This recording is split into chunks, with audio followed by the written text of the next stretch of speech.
The bank laughed when Wade Sutton walked into the courthouse carrying a rolled-up 1912 survey map.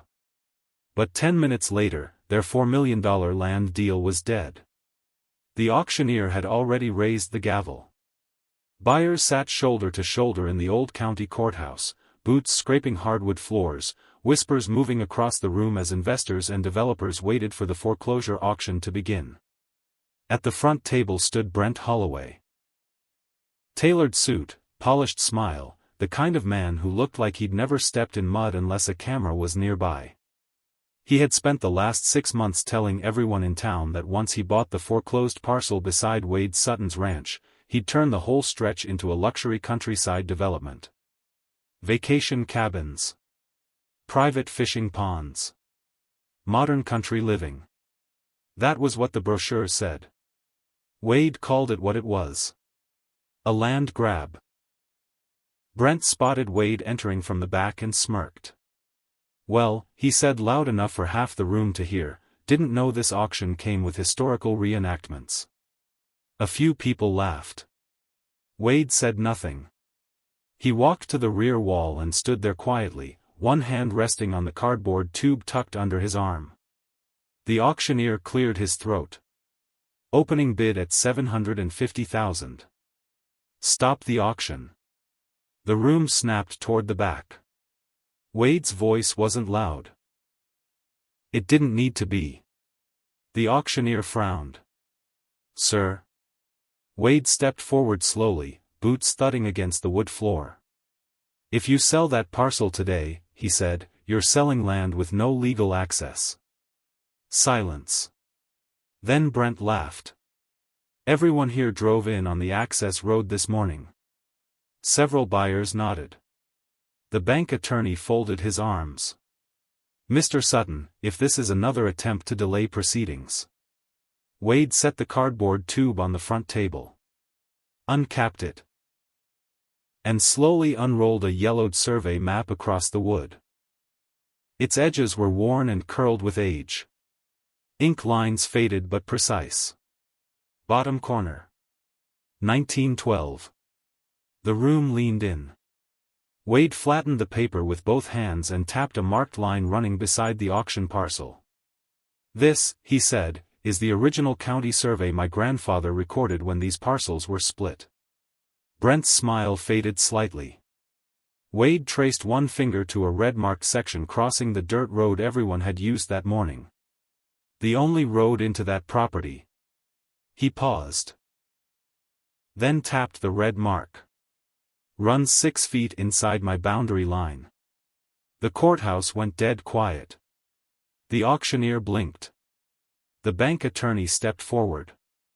That's impossible. Wade looked up. No, he said evenly. What's impossible, is legally reaching that parcel if I close my gate. No one moved. No one spoke. Every buyer in the room suddenly understood the same thing at once.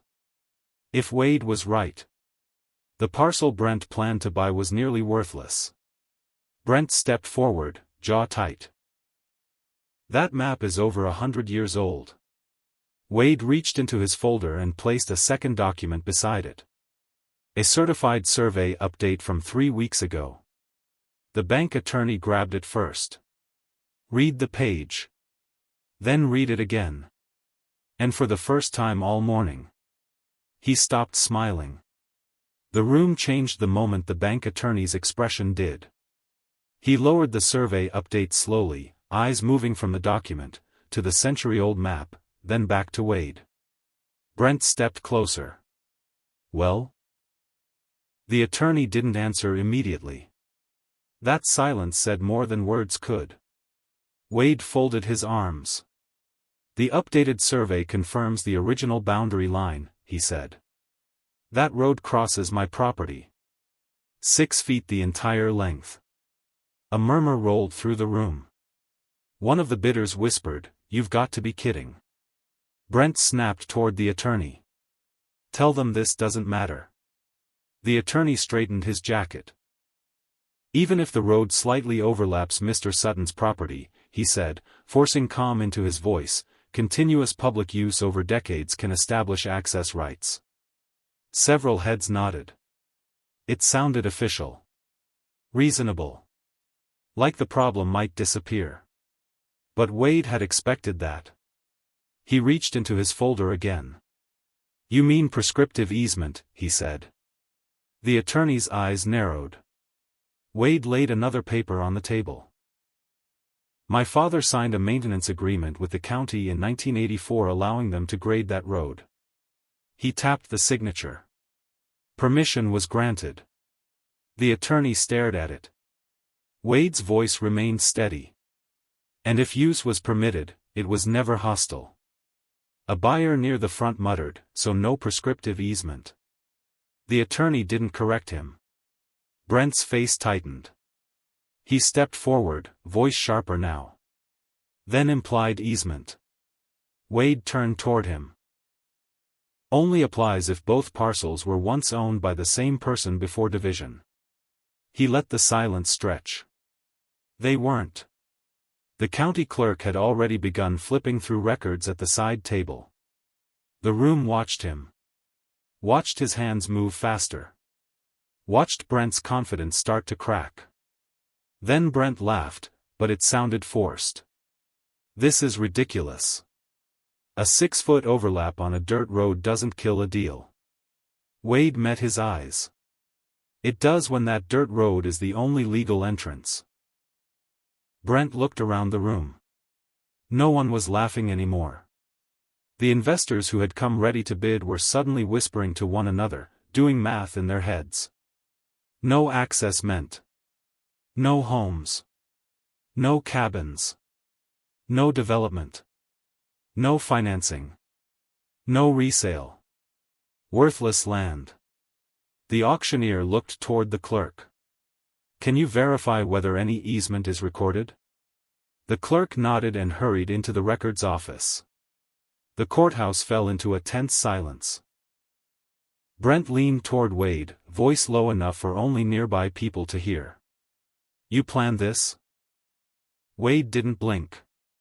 "No." He looked at the map. "You planned poorly." A few people smirked. Brent's face reddened. The bank attorney tried one last angle. "Even without a recorded easement, the court can still intervene." "Maybe," Wade interrupted. He turned toward the room. "But that'll take months, maybe years." Then his eyes shifted back to Brent. "And no lender in this county finances landlocked development property tied up in litigation." That landed harder than anything else. Because everyone there knew it was true. Brent's phone buzzed. He checked it. Another message. Then another. His business partner, sitting 2 rows back, was already pale. Because Brent hadn't just planned to buy this parcel. He had already pre-sold future lots to investors. He had borrowed against projected development value. He had promised returns before the land was even his. And if this auction failed, the fallout would go far beyond one piece of dirt. The courthouse door opened. The county clerk returned. And one look at his face told the room everything.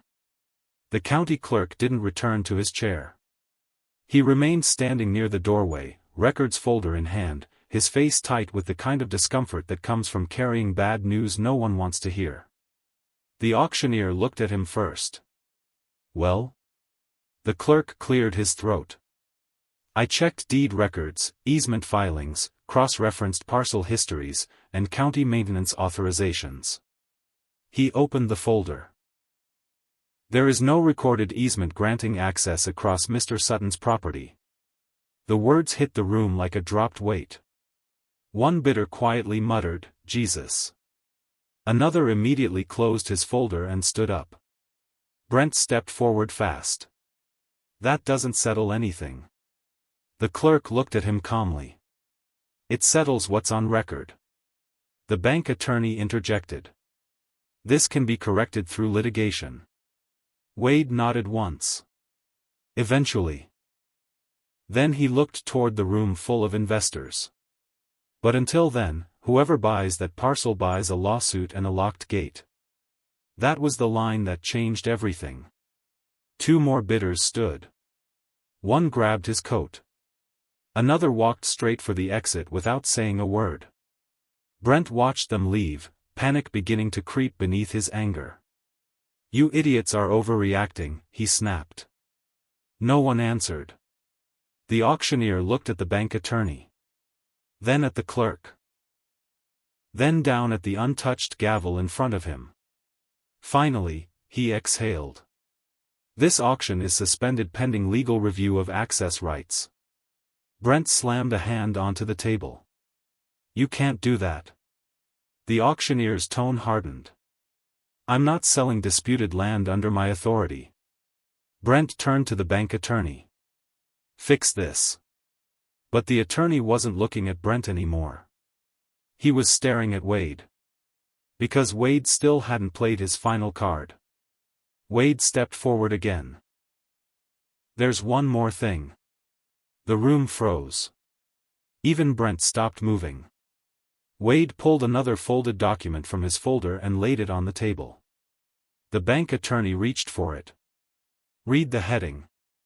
And his face drained. Brent snatched it from him. "What is this?" Wade answered plainly. "A copy of your subdivision pre-sale disclosures." Brent's eyes widened. His voice dropped. "How did you get that?" Wade ignored the question. "You sold future development lots to investors last month." Brent's jaw tightened. "You borrowed construction financing based on projected parcel consolidation." He took one slow step closer.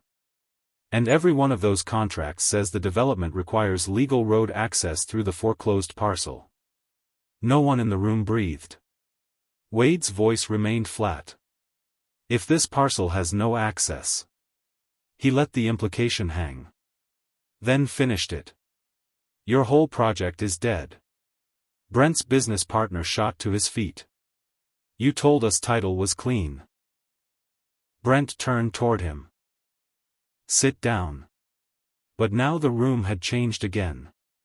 This wasn't just an auction dispute anymore. This was financial exposure. Investor fraud. Potential lawsuits. Bank negligence. The business partner stepped back like Brent had become contagious. The bank attorney slowly removed his glasses. "Mr. Holloway," he said quietly, "did you pre-sell lots before confirming access?" Brent said nothing. That silence answered everything. And for the first time all day. The bank wasn't worried about Wade anymore. They were worried about Brent. The room that had started the morning expecting an easy land sale now felt like a courtroom before a verdict. No one was talking. No one was even pretending this was still a routine auction. Brent stared at Wade like he wanted to blame him for everything unraveling. But Wade hadn't created the problem. He had only uncovered it. The bank attorney turned fully toward Brent. "Answer the question." Brent swallowed. "We had letters of intent," he muttered. His business partner snapped back, "You told us contracts were conditional." Brent's silence was enough. The partner's face hardened. "You used investor money before title clearance?" Brent tried to recover. "This is temporary. We can negotiate an easement." Wade cut him off. "No." Every head turned. Wade stood calm, hands at his sides. Brent stared. "You don't get to decide that." Wade met his gaze. "It's my land." Silence. Brent's voice sharpened. "Name your price." Wade shook his head. "Not interested." That answer hit harder than any number could have. Because Brent had spent his entire career believing every obstacle had a price. Every official could be pressured. Every farmer could be bought. Every problem could be solved with money. But Wade wasn't negotiating. And Brent could feel it. The bank attorney rubbed his forehead. "Mr. Sutton," refusing reasonable access could expose you to. Careful, Wade said. His tone stayed even. But before you threaten me. He reached into the folder one final time. And placed down a stack of photographs. Recent aerial shots. Survey overlays. Construction markers. Equipment staging maps. The attorney frowned. What is this? Wade answered without emotion. Proof your developer started clearing timber on my western pasture 2 weeks ago. Brent went pale. The attorney looked at the photos. Then at Brent. Then back down. Wade tapped one image. Yellow stakes. Bulldozer tracks. Fresh-cut fencing. Your crews crossed my line before you even owned the parcel. A low murmur spread through the room. Brent tried to speak. This isn't. Wade slid over another page. A contractor invoice. Then another. A county complaint notice. Then another. Time-stamped photos. Witness statements. Every excuse Brent might have used. Already anticipated. Already crushed. Wade looked directly at the bank attorney. So if anyone wants to discuss exposure. He tapped the evidence. We can start with trespass, destruction of fencing, and unauthorized land clearing. The attorney's face went rigid. Brent's business partner took 2 steps backward. You said permits were approved. Brent snapped, they were supposed to be. Supposed to be, the partner shouted. You used my money on land you don't even control? Now everyone in the room was watching Brent. Not as a confident developer. Not as the man running the deal. But as prey. The auctioneer quietly gathered his papers. The county clerk stopped pretending to organize files and simply watched. Because this had become more than a failed auction. It was public collapse. And Brent knew it. He looked at Wade, voice low and desperate now. What do you want? Wade stared at him for a long moment. Then answered. You should have asked that before you laughed. The silence after Wade's words was heavier than anything said all morning. Brent looked around the room. At the investors backing away from him. At the bank attorney refusing eye contact. At the county officials pretending not to stare. And for the first time since he walked in. He understood he had lost. Not the auction. Everything. The bank attorney gathered the documents into one stack. His voice was measured now, stripped of every ounce of earlier confidence. Mr. Holloway, I suggest you contact private counsel immediately. Brent blinked. What? The attorney didn't soften. The bank will be conducting an internal review regarding title verification, disclosure failures, and any representations made in connection with this transaction. Brent's business partner stepped forward. Representations, he snapped. He lied to all of us. Another investor stood. Then another. Questions started coming from every direction. You told us permits were cleared. You said access was guaranteed. You used our deposits already? Brent raised his hands. Everyone calmed down. But no one was listening. Because panic spreads faster than confidence. And Brent's confidence was gone. The auctioneer stood. This proceeding is formally terminated. He struck the gavel once. Not to sell the land. To end the disaster. The sound echoed through the courthouse. Brent turned toward Wade one final time. This isn't over. Wade gave a slight nod. You're right. He picked up the survey map. Rolled it carefully. Then looked Brent in the eye. It's just over for you. Brent said nothing. He couldn't. Because there was nothing left to say. His investors were already on their phones. His partner was walking away. The bank was distancing itself. And the deal he had bragged about for months, the one he claimed would change the county, had died because he never bothered to check 6 feet of dirt. Wade capped the survey tube and tucked it under his arm. Then he turned and walked toward the courthouse doors. No celebration. No shouting. No smirk. Just the calm stride of a man who had done his homework. As the doors opened, sunlight poured across the floorboards. And behind him, the voices rose. Lawyers. Investors. Accusations. Panic. The sound of a man's empire collapsing in real time. Wade stepped outside into the Tennessee heat, walked down the courthouse steps, and paused beside his truck. He looked out toward the ridge where his grandfather had once drawn those boundaries by hand. Then rested the old survey tube gently across the passenger seat. Some men inherit land. Some inherit money. Wade Sutton had inherited something better. The knowledge to protect both. And in a town where everyone assumed the dirt road belonged to the bank, the only man who checked the line was the one who walked away with everything.